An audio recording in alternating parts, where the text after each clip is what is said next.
All right, welcome in. Cube Show podcast, a college football podcast, usually comes to you on Sunday.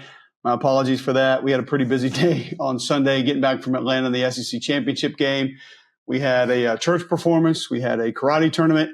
We had Santa, and I had to fly to Charlotte. So even though it was only one game, just tough to get it in, getting prepared for the last Read and React tonight on the SEC Network. Please tune into that one. It's been so much fun with Roman. You'll see our Christmas sweaters that we got going tonight. You'll be able to check that out. So SEC championship game, and then we'll do a little college football playoff. Maybe a few things on the bowls. We'll have time to preview those bowls games. So we're not going to spend a ton of time on that one. As you guys know, we're brought to you each and every week by Wickles Pickles, wickedly delicious. Always appreciate them being title sponsor of the show. WicklesPickles.com. You can pick them up in your local grocery store. Promo code CUBE, save 20% at WicklesPickles.com. You can go to @WicklesPickles on Instagram. They got all kind of recipes, different ideas that you can use them for. It is fantastic. Check them out. We love them. We snack on them. They are great. All right, here we go. So 27-24, Alabama gets the win. And some of the worst case scenarios come true for the College Football Playoff Committee. Let's focus on this game first. A lot of the things that we talked about last week were big factors in this game. Georgia on offense initially. I want to start there. I love the plan right out of the gate from Mike Bobo. First play action, quick distribution to Brock Bowers. You come back, you motion your back out. Alabama's in that odd front that we've heard a lot about. So Dallas Turner has to come out in space. He's not out far enough. You get quick ball distribution again, make the play. You go the little wing formation with two H-backs. Play action, you bootleg out, so you move the pocket. There's a deliberate throw that Carson Beck is able to make right down the sideline to Ladd McConkey. The touchdown run is one of either one or two times that Alabama brought more than four.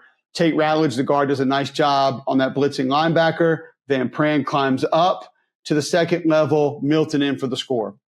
So what you got early was different formations, movement, both shifts and motions, steal and play with some of the eyes of those Alabama defenders, quick ball distribution, make life easy on Carson Beck, get those defenders running both directions, east and west. I love that part of it. Even added a little tempo early in the game.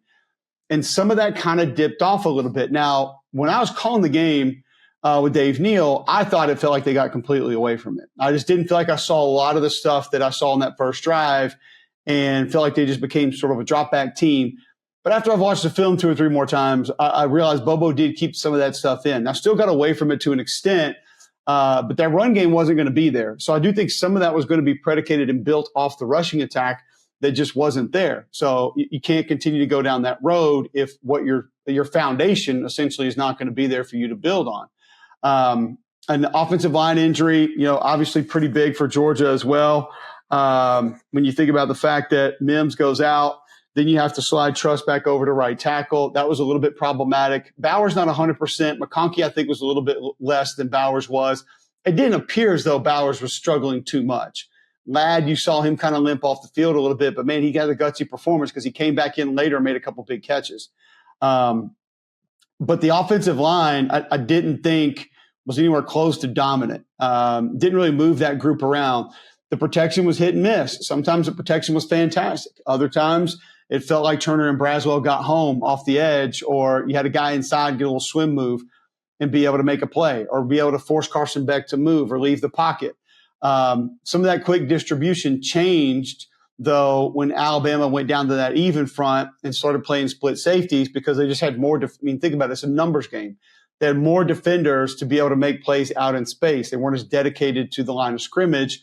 And I actually talked to Coach Saban after the game, and he told me, he's like, I didn't think we'd be able to stop the run in that split safety look. And, I kind of referenced back to him when you went to that Ole Miss game, when you went to the Tennessee game, when you went to the Georgia Tech game, a lot of those defenders were moving out of gaps, a lot of run stunts that weren't being filled back properly, and that opened up some big rush lanes. So it was a hell of a performance by Alabama, making some of those adjustments and then defensively being able to get home when they needed to. Alabama tackled really well. There was very little run after catch for Georgia in this game. You had the 2 big explosive plays down the field, one a little bit thrown behind, and Aaron Smith makes that catch where you had to kind of look back and get it. But there weren't a lot of big chunk plays, and there weren't a lot of quick throws that turned into chunk plays. Malachi Moore played a great game, slipping blocks a couple of times. Deontay Lawson played fantastic football. Jihad Campbell had a good game. And I tell you, Trez Marshall, you can tell he was going up against his former team because he looked like he had a mat on. I mean, he played pissed off in that game, and you could tell. But the Alabama secondary did a great job. There weren't many opportunities with wide open receivers for Carson Beck. There were 3 or 4, 2 or 3, but just not a ton, not consistently. And I think that was part of that plan that they moved to, was to be able to say, we're not just going to give up explosive plays and try to make them dink and dunk, try to make them work. And you got a fumble on a sort of a trick play, which I don't really understand in that point in time where you were while you're running that. And then you got a couple of big stops. And, both those punters had heavy workloads and, probably more workload than they're used to having for the majority of the season. Defensively for Alabama, they weren't very complicated. But the read and react that you got from the linebackers was fantastic. Safeties. Here's the other part. Kool-Aid McKinstry goes out. How valuable Trey Amos and Jalen Key out of the portal from Louisiana and UAB. Those guys stepped in and played very meaningful reps and made some big plays. Terrion Arnold had a huge game. I know he had the one interference, and that was a good throw and a good play by Beck to be able to test it, because when I saw that play, I immediately thought, I bet they knew he was getting handsy, and if they saw that back shoulder, they wanted to throw it and test him right away. They probably knew they could get either a flag or a catch. So that was a good play there. It was a good thought. But going back, I thought Bobo still called a good game. It's just some of the things that they needed to show up just weren't there. Protection at certain points in time, running backs breaking a tackle or two, run after catch. Like the extra things for Georgia just really weren't there. And then too, I think with some of the Alabama players, like going back and I watched it again today, actually in here, I watched multiple plays with Roman Harper and Takeo Spikes. I love picking their brains because they're defensive guys and they see things different than I do. I said, I want you to see this play. And I brought this play by Deontay Lawson. And he's literally pointing out, he's like doing this.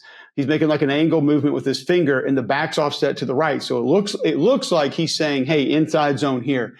And then I promise you, he starts waving his hand over and then the back flips to the other side. He bumps over and starts doing the angle the other way to essentially say inside zone here. And that's what play it was. He was diagnosing and pointing things out the entire game. And I don't know if he knew plays. I don't know if he had a beat on certain things, but like the film study was obviously there for Deontay Lawson. Like there were a lot of things that he knew was coming. And I'm not trying to say anything nefarious was happening. I'm just telling you, like he was diagnosing what he was seeing very, very well. I mean, it was elite. And Spikes even said it. He was like, man, that dude sees something. Like he knows this and this and this. And Roman talking about it too. They both agreed that like he obviously is prepared for this game in a major way. So I just think that the catch and run needed to be there. We talked last week, the quick game had to be there for Carson Beck, and it wasn't enough. And the run game wasn't going to be enough. And I had a pretty good feeling that wasn't just going to happen because it hadn't just been happening against those other teams. That was the mindset that people got into, but I'm telling you, it was wrong. The people who thought that this downhill rushing attack for Georgia had just all of a sudden started to show up, it was BS, man. Like those defenses were giving it to them. Now they executed and took it. That's fine. But Alabama wasn't going to play them that way. They just weren't. They were not going to play them that way. So I thought still there was enough up front for Carson Beck to be able to do some things. And he missed maybe 2 or 3 throws, but I thought he was fairly sharp most of the day. 21 of 29, 243, 2 touchdowns, no picks. There weren't many mistakes. Trying to you're chasing points late and you come down and you do the hurry up to quarterback sneak, which worked earlier in the game.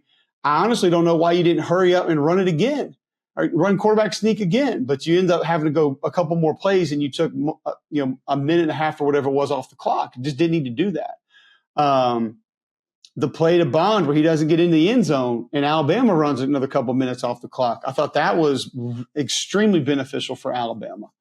Also thought, like there was one big play call that I questioned from Tommy Rees, and I think there was 12 and a half minutes left. Bama was up by 10, backed up, second down, Milroe takes the sack. I actually said it to Dave Neal on our broadcast. I said, this is the point in the game where there's enough time left that offensive coordinators tend to think we still need to run our whole offense. Like we still need to throw the ball. We still got to have this and get cute sometimes. To me, at that point, that when you're up 2 scores, that's when you begin to compress the game. like compress the game and then put the added pressure on your opponent. And that sack ended up being, remember, the shorter punt that was returned. By the way, that's the first time I've seen Georgia do the two returners like that, where the guys like right behind one another. That was pretty slick, by the way. I like that return. It ended up being a big play. Then they get the field position score. They're in the game. You could have gotten that thing under 10 minutes and had better field position and let your defense work, and your defense was humming. So just one thought there, and I understand like he's being aggressive. He's trying to win the game. But to follow that up, I thought Tommy Rees called a hell of a game. Jalen Milroe had 9 zone read keeps the entire season coming into this game on the year. And then all of a sudden they go 3 and out. I think they went 3 and out, 3 and out. First couple drives, stall. And you could tell Tommy Rees was like, screw it, man. Like, we got to go to it. We didn't know if we were going to have to lean on it. And I talked to some guys on the staff before the game, and they said, we have it. Jalen's still not great at it. If you listen after the first episode of this season, when I was in Tuscaloosa week 1, I told you the story about how the staff said he can't take snaps underneath and he's not good with the mesh. Well, he's grown. He's gotten better in a lot of different ways. And I think Tommy said, you know what, screw it, man. We got to go with it. We got to do it. Quarterback counter early with the tight end split coming with it and the motion coming with it, who turned into 2 lead blockers. Then they ran it again where the back, I think it was Law, he turned into a lead blocker with it as well. They ran it another time where Oots shows split, does his little pirouette 360 spin thing, and comes back out in front of it. So multiple ways to run quarterback power, quarterback counter, which, by the way, for you play-by-play guys out there, every time the quarterback takes a direct snap and runs a ball, it's not fucking quarterback counter or quarterback power, excuse me. So get that straight and have an understanding of what the difference is between quarterback inside zone, quarterback counter, quarterback power, zone read. Just because the quarterback keeps the ball doesn't mean it's quarterback power. So also, they come back and actually work the mesh, and Jalen keeps it. And we're going to talk about this on Read and React tonight. You'll be able to see it really easy. What you saw was those Georgia defensive ends, the guys on the end of the line of scrimmage that have been playing so nasty downhill, have been playing flat and literally just teeing off on those blockers. They stopped doing that. They started playing a little more straight up, or they started staying home. Or when they played down, that replacement linebacker had to come over the top and have contain, because you couldn't just be aggressive for no reason anymore, because now you see the threat can get you on the perimeter because they already got him a couple times. To take it a step further, you saw some of those Georgia linebackers just freaking flying out of the box when the back was offset to the right. Now, yes, you had splitters and motion guys coming, and that pulled their eyes too, but not to this extent, not the way I saw them jumping. You pulled a couple of those, and the quarterback's back to his right, so he has the ability to fake that and run to the right, and those backers were screaming out there. All of this comes down to the threat of the quarterback run and the threat of the quarterback zone read. So now our edge defenders are playing different.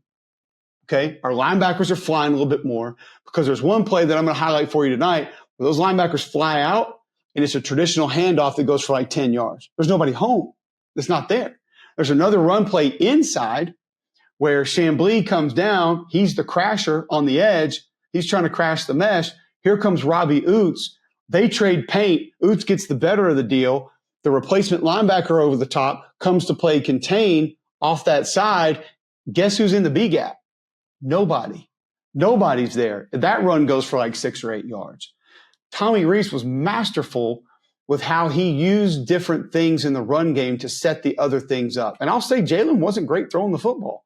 13 of 23, 192 yards, 2 touchdowns, no picks. I had the one corner route to Bond, I believe, where he caught it like a yard out of bounds. That would have been a hell of a throw. That would have been a big-time throw.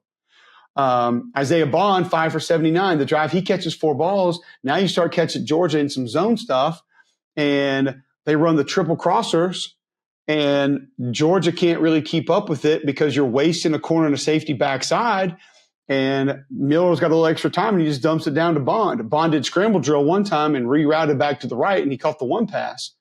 But, I mean, they had some things drawn up that were fantastic. I want to go back to one guy that I just mentioned too, Robbie Oots.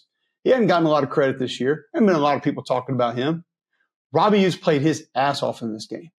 Robbie Oates had an amazing game. The touchdown pass to Jam Miller, that's Robbie Oates, who gets inside release on the defensive end, who doesn't get a good jam on him. He's able to run up and cut off that linebacker who makes contact with him, and he raises his hands. You can see him. He's like, I didn't do it. Well, that linebacker needed to get out to go cover Jam Miller, and he couldn't, so he's wide open, and he goes into the end zone. Robbie Oates had some big plays in the run game. He had 2 big plays in the pass game where he occupied defenders to allow a receiver to be open. One of those was on one of those bond plays I was talking about. So those guys had good games. By far, the best game the Alabama offensive line has played this year. Not even close. That group was dominant. And I'm going to tell you right now, we're going to have a block party tonight on Read and React. I'm sorry, this is not like a full promo for Read and React, but it just keeps coming up because we talked about all this stuff already today. There's no way in hell I would have thought that we could have an entire segment of the block party giving you blocks that are the highlights of the week from one game against Georgia and Alabama. Now, they've had good enough offensive linemen, yes, but never in a million years would I have thought that one of those 2 offensive lines would have pushed the other D-line around. Like, that shit doesn't happen. It just doesn't happen. They had these guys airborne, literally throwing guys out the club in the air, tossing them. The double teams were insane. You know, some of the slam techniques from Latham, pounding down on defensive linemen, and the one that Jaden Roberts was called for holding, I don't understand that one. That's one that's beyond me. I don't get it. I don't see that one. That one didn't compute with my brain. But they had a couple of those that were big. Latham and Roberts were nasty. Booker and Proctor had a couple over there.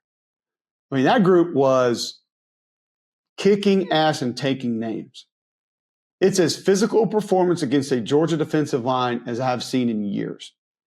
And it's a big reason why they won the game, because they needed to lock some things down late, and they did. They ran the read toss, and Milroe passed out of it earlier in the game, and that's the one. He gave a great fake, by the way. Great fake on the read toss, pull it, get north and south, backers flying out again, and then whoop, he's up there, and that shuts it down. And that quarterback counter was the play that he gets outside and goes and runs early on to keep that drive going to help milk some clock towards the end of the game. Bond, fantastic. All the offensive linemen played great. Milroe was good, so good with his legs, really good in the read game, pretty good decisions. They only had a couple picks that they dropped in this game. Terrion Arnold played great. Thought he was fantastic in this game. Alabama was a more physical team. They were the better team. They executed the things that they needed to do to win this game. And it wasn't super clean always, but I thought from the standpoint of who knew where to be able to defend and who brought more to the table on who to block, when, and where, Alabama had the advantages in all of those. So they get the SEC championship. They are your SEC champions, and they get into the college football playoff. This is a whole nother different discussion. Michigan is the 1 seed. I'm fine with Michigan being the 1. I don't think their schedule's that great either. Michigan's best win would be an 11-1 Ohio State. You beat a 10-win Iowa team.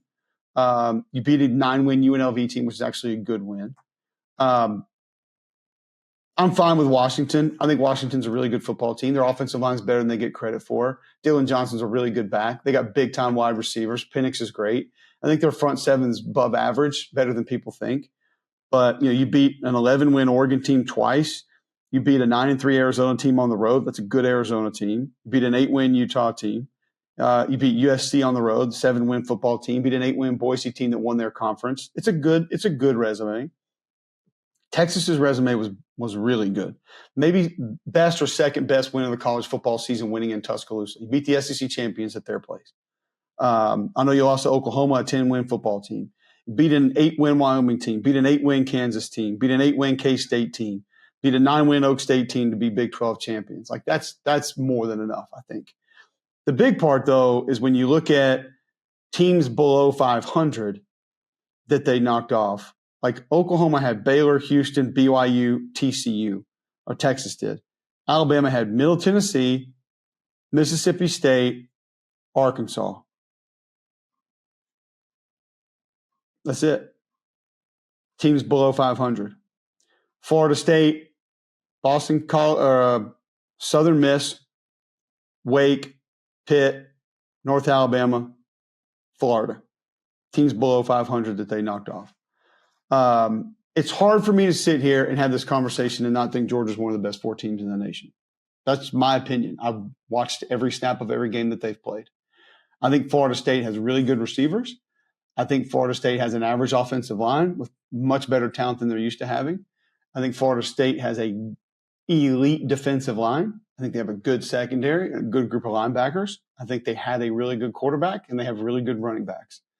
I don't know if I can just sit here and say, regardless of what happened and how it happened, that Georgia's not better than that football team. I think they are. I think Alabama's better than that football team. But I think the committee wasn't going to get this right either way. There was no right. There is no right. There is no wrong, because there's going to be large portions of the college football world stratosphere that aren't going to like it, and they're going to be pissed off about it and mad about it. I do think it's interesting how a lot of people are now picking and choosing what to be pissed off about. There are a lot of people now that are just on this, hey, when you win all your games, you're in, right? Talk to 04 Auburn. They won all their games. Talk to 2017 UCF. They won all their games. Where are all you guys pounding the table for Liberty? They're undefeated. They won all their games. They won their conference. And I know they're not Power 5. But this is the system that we live in. It's not always right. It's not always going to get it right. It's not set up to get it right.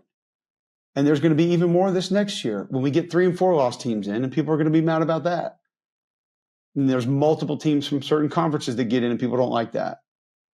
But there's just not a part of me that can sit here and tell you that I truly believe Florida State is a better football team than Michigan, than Washington, than Texas, or Alabama, or even Georgia. I think there's a real case for Georgia to be in. But you're not going to put them ahead of Alabama because of what they accomplished and what they are. I don't think you put them ahead of Texas. Texas has as good weapons as anybody in college football. Texas' defense is unbelievable. The team gives up less than 90 yards rushing a game. They held 5 opponents under 10 yards rushing this season. Best third down defense in college football. Don't just think Texas is a quarterback and a receiver. Big time backs, big time tight end, one of the better linebackers in college football. Texas is a good team. It's not a couple good players. It's not real. And I just read you their resume. They have really good wins this year. I think Michigan is a solid football team, maybe one of the more well-rounded teams, but their offense scares the shit out of me the last couple of weeks. They have a tackle problem right now, and they have a balance problem right now. D-line's really good. Love them. Think they're great. Receivers more juice than we're used to seeing. Offensive line has fallen off a little bit the last couple of weeks, but they're a great team, as is Georgia. I think Georgia's offensive line is really good. We know about the weapons. Rah-Rah, Bowers, McConkey, some in, some out. Milton's been really good down the stretch.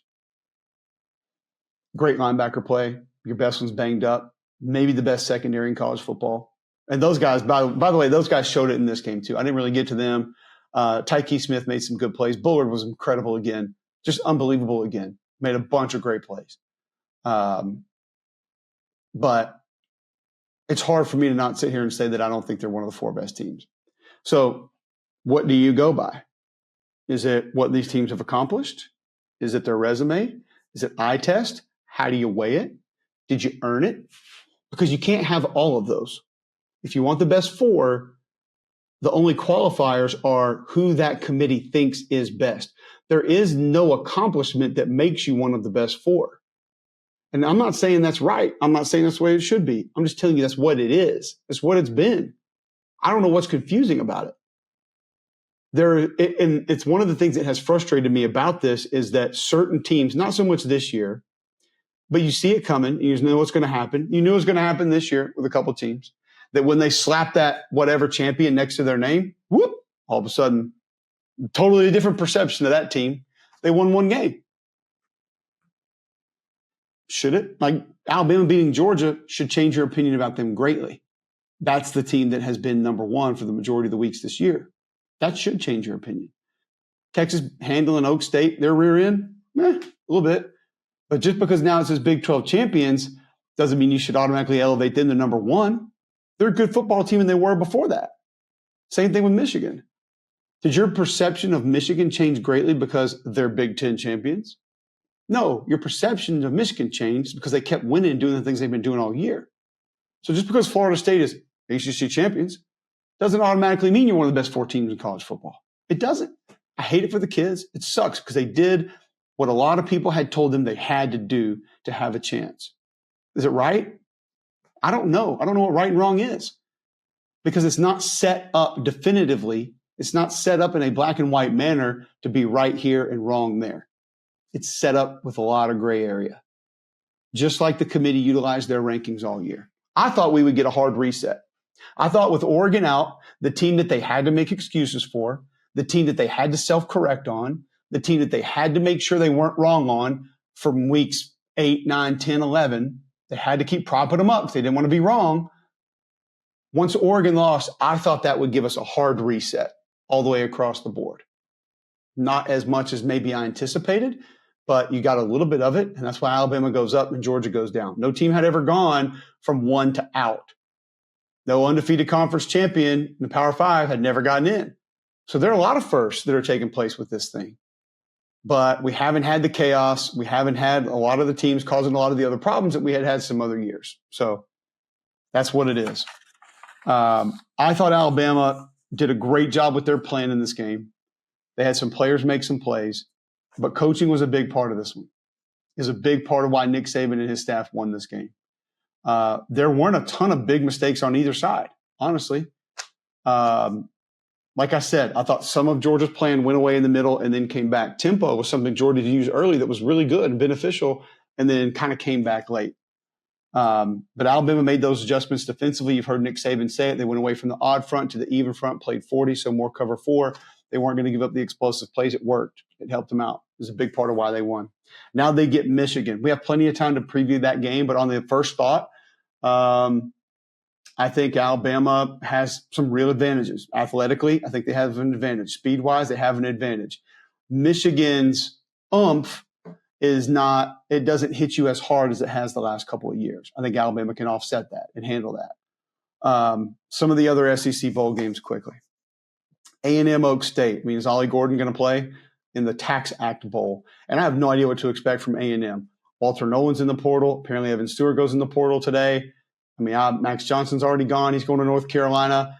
Your interim coach is going to Syracuse to be the DC. Like, I don't even know. Like, what are we even going to get? I love Elko, but I just don't even know how you manage that thing. Kentucky Clemson could be really good.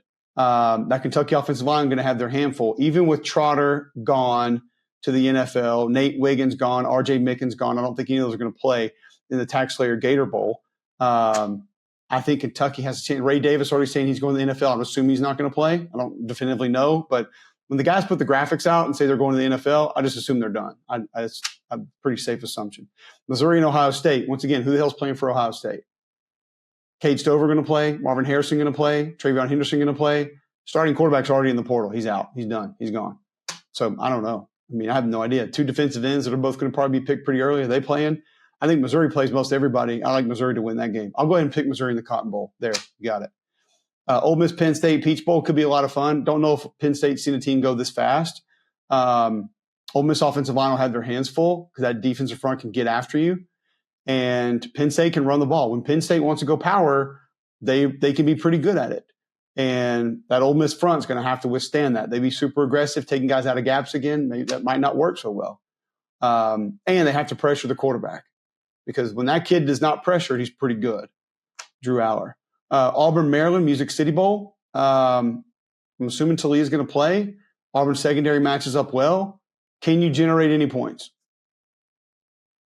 That would be the thing for me. I think Auburn's got a good chance to run the ball and have some success in that game. Be good to finish above 500 and get that win, some momentum going into the offseason. Georgia, Florida State. Once again, number 1, who cares? And number 1, who's in? Georgia's a better football team. If all things are even, I'll take Georgia. Put Jordan Travis in, I'll take Georgia. Better football team, in my opinion. But I don't know who's going to play, who's not going to play. Ladd going to play? Broad going to play? No idea. Jared Verse going to play? I don't know.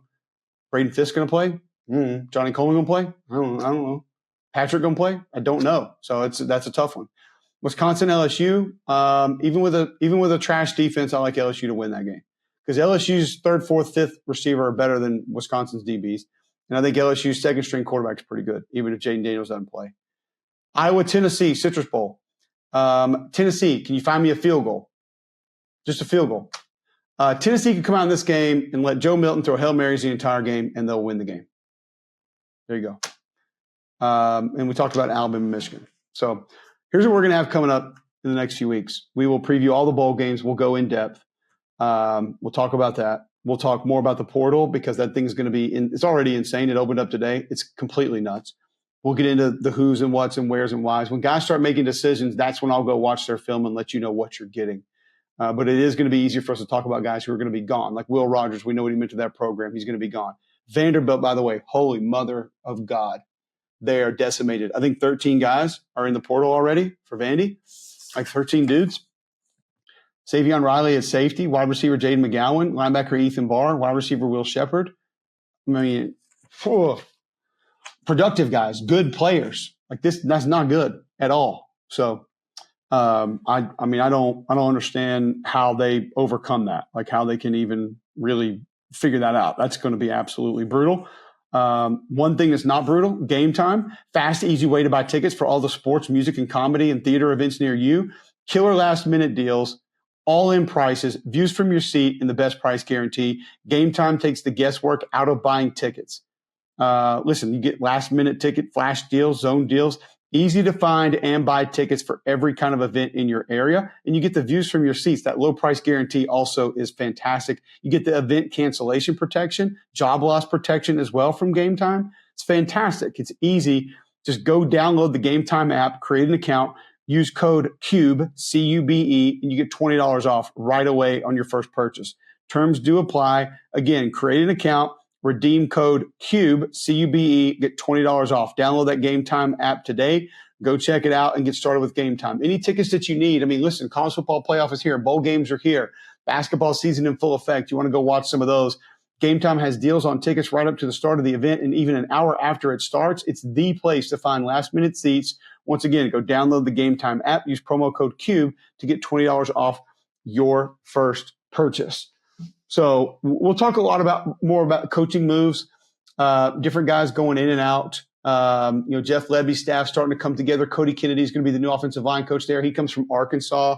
I think that's a good get. Bobby Petrino, the offensive coordinator now at Arkansas. It's weird as hell, but hey, is what it is. We'll talk more about some of those moves, different things happening. Guys in the portal that are leaving, we'll assess that next week. Also, guys that are coming on to certain teams that commit. We'll let you know what you're getting. I'll go watch the film on everybody coming in. We did this last year. We'll do it again this year and talk about all that and get everything covered for you. And then we'll preview the bowl games as they're coming up. We'll probably save a few for the week before, let you know what you need to be ready for when your team is going to take on a certain opponent in a certain bowl game. But there's going to be a lot of news, a lot of stuff going on. We'll get to all of it.